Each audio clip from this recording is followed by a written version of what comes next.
Peace be with you everyone, welcome to my channel. My name is Trevor. Really grateful to have you here today, and I'm going to be doing something a little bit different in today's video. I'm going to be looking at a creative direction video, so just kind of brainstorming and looking at coming up with some ideas for brands and what they can do with their fragrances coming up. And I wanted to kind of tackle the situation that Chanel is currently in with, you know, they're kind of backed into a corner needing to respond to Dior Sauvage's Elixir. So Bleu de Chanel kind of started the trend, and then Dior responded with Sauvage. However, Sauvage has currently one-upped them and moved in with the like the advancement upon their Parfum flanker, and then came out with Elixir, which is an amazing fragrance. So that, and Chanel really hasn't done any memorable men's fragrances in a very long time, at least since like Dior Chanel Parfum. So this is my kind of take on what they can do to answer Sauvage at this time. So first thing, I've got a little bit of a mock-up of what I would imagine they could do as far as presentation for their bottle. Basically just take the cap that they use for their women's fragrance line, like the Coco Mademoiselle, and use that and make it a magnetic cap and put that on top of the you know, Bleu de Chanel bottle that they have here. Just kind of to save on manufacturing cost, and it'd be nice, simple, and easy. And then just go ahead and take off the font that they have on the normal Bleu de Chanel bottle, and then go ahead and throw on the Chanel logo and just have it be, you know, selling itself in that way, just kind of to make it the epitome or the fullest evolution in the line.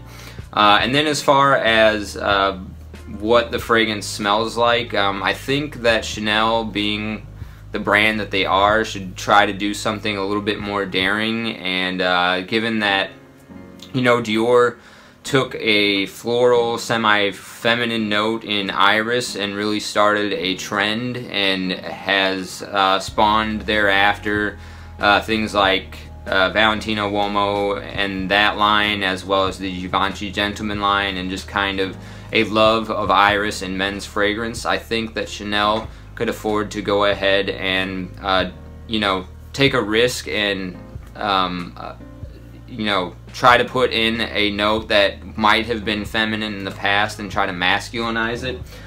So my what I imagine that they could do with the final evolution of Bleu de Chanel is kind of take the fresh shower gel DNA that they have in there, but, you know, make it something in the body of the fragrance that's just barely detectable, kind of like how Sauvage Elixir is. You can kind of pick up the original Sauvage DNA, but it's its own thing in some sense.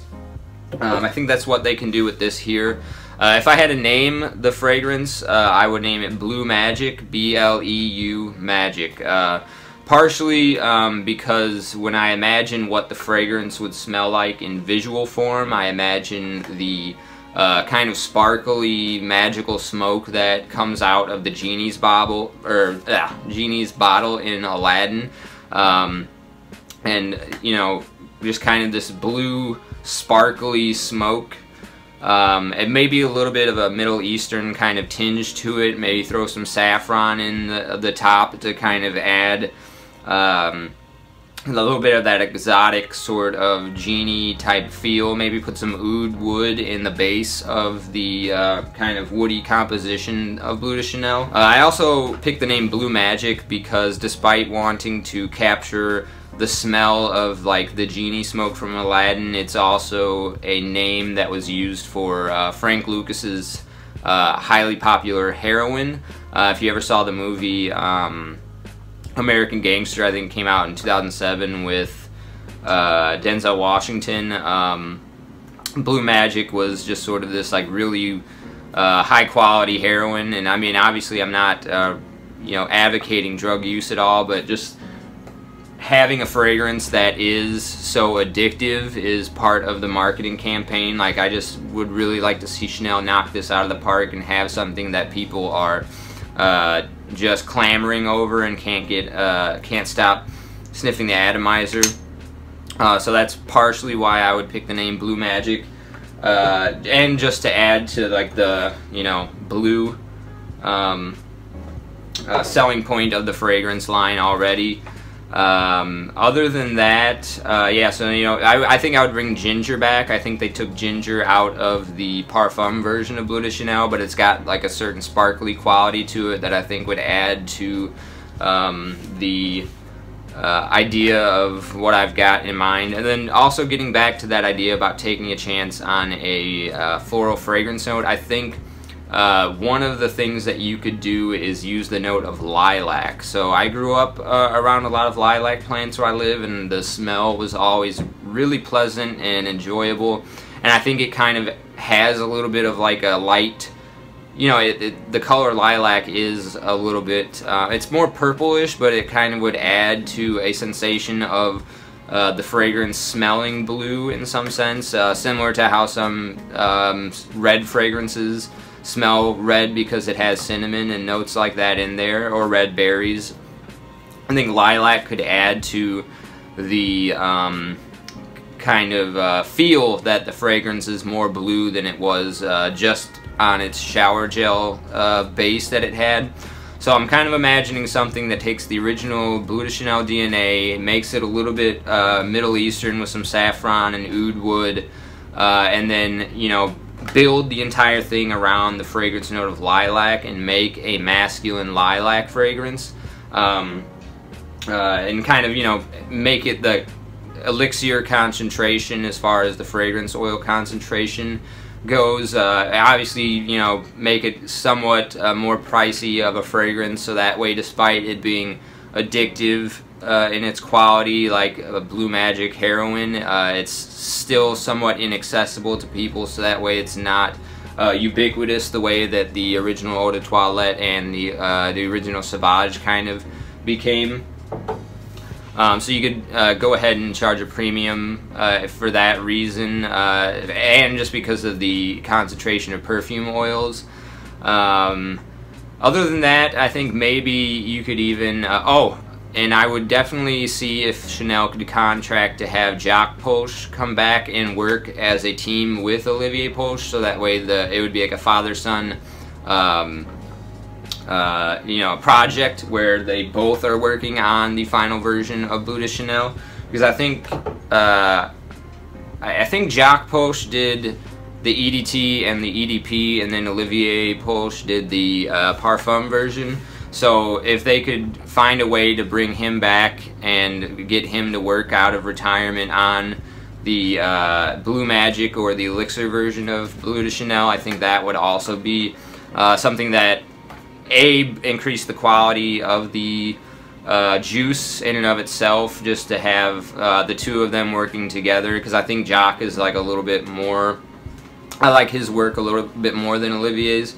Also, Olivier Polch has been, at least for Chanel, been working and releasing a lot more female fragrances, so I think building around the note of lilac and then bringing, you know, having Olivier work on the note of lilac and then bringing Jacques in to kind of add some of his touches, and being that he was the kind of originator of the Bleu de Chanel DNA, the two of them could kind of come up with something that's really magical, per se.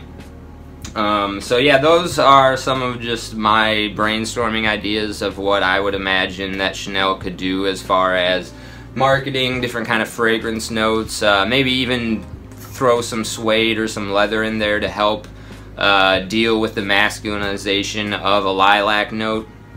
And,